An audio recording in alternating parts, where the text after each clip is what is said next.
Have we finally talked? Let's go. First and foremost, Apple, they were in the news quite a bit this week, and most of it was pretty bad. So as you can tell with the bright red color, they were down almost 5% this week. And NVIDIA, you'd say, wow, that looks like it was great this week as it was up almost 6%.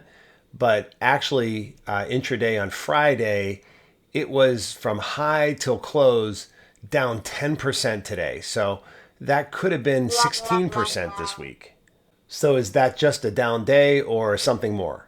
And Tesla, you can see that it was down close to 14% this week, and apparently nobody likes EVs anymore. That'll teach you to buy Twitter. And for the most part, when we look over here at industrials, they're still hanging in there. But when I start to look at consumer defensives, utilities, and healthcare, all of a sudden they're looking a little too green for my liking. And energy, when it's doing well, pretty much nothing else is.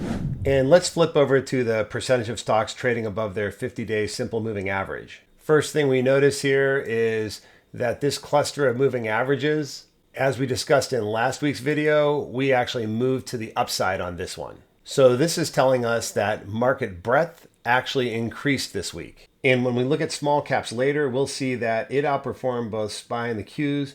So are we just starting to rotate? Let's get a little more confirmation by looking at SPY Weekly. Well, nothing goes in a straight line forever, but it's pretty much felt like that recently. And when we look at this weekly chart and we look at this green line, which is the 5 exponential moving average, we see that this has been pretty much our bull trend's friend, as we haven't been able to break this and really close below it.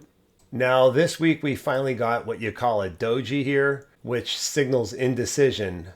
Buyers and sellers undecided if based on the CPI print they want to move higher, or if that comes in hot again, maybe they want to go ahead and start to pull back and figure out where the next level of support is at. Now, if next week is a down week, that would be the first time we've seen that since mid-October. Right when everybody was feeling bearish and then the market ripped it higher. So ask yourself, right now, is everyone feeling bullish? Did the janitor approach you at work and explain how he's dumping his 401k into the new Bitcoin ETF? If the answer is no, then we're probably not there yet. CPI is on Tuesday, and I can tell you for one, this morning I was selling equities into the pump, and I'm sure other traders were feeling the same.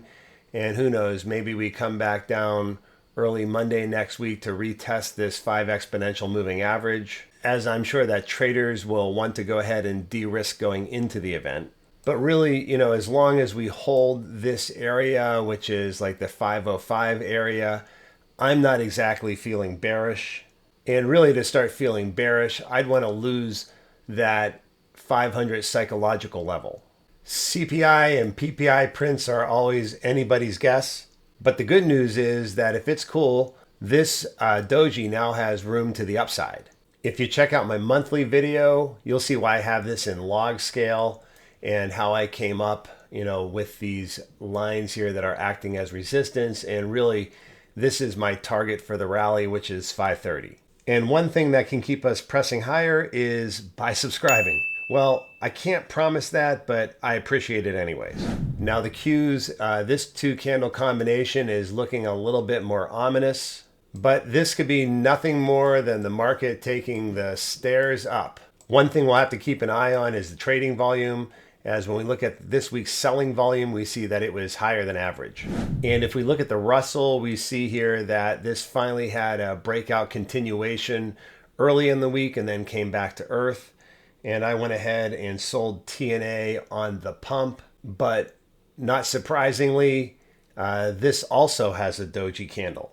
And like I said, this makes sense because from a weekly perspective, do we know if the print is cool and we're going to head higher, or if it comes in hot and maybe we're going to head in lower? So seeing this both on SPY and IWM makes a lot of sense. One thing for sure is that if this IWM sees follow through, we'll want to be full bull on that TNA 3X ETF. As if we zoom out on the chart, this has been pretty much consolidating for almost 2 years now. And that would definitely be a heck of a lot of accumulation to break to the upside. The algorithm was pumping out a ton of good trade signals over the last couple weeks, and you can see here, this is all the trades that I took. Not only are my winners outpacing the losers 2-to-1, but I'm making about double on my winners versus losers. This is real data that I always post to the Discord so that all the members can see and trade along with how I'm trading. I have a few more key charts to look at, but if you want to see all my algorithm signals and feedback in real time on 70 equities, then check it out in the description below. And right now we have a free trial for a week. US 10Y yields continue to roll over this week, which was great for my TMF, which is the 3 times the TLT ETF. And I made close to 9% while taking profit on the way up. And likely I'll re-enter if the CPI print is cool, and especially if this 50 EMA doesn't hold up on the US 10Y, because if yields are dumping, then bonds are pumping. The VIX was up over 12% this week, but it did manage to stay under that daily 200 simple moving average. Remember, as I've shown in the past, when we start to close above this with the VIX, this is when we start to have market pullbacks or corrections. And I'm going to get a little picky here, but if you look here, volatility actually has been on the rise. If you look at the red candles, those are where they closed, and you can see at any rate that we've been trending higher. Next week we have monthly options expiration, as it's the 3rd Friday of the month. But let's face it, all eyes are going to be on CPI on Tuesday and PPI on Thursday. Who knows, maybe a cool print after Monday's close will give room to the upside. Make sure to watch my monthly video that I mentioned earlier right here, as that's all I have for now until the next video, and we'll see you then.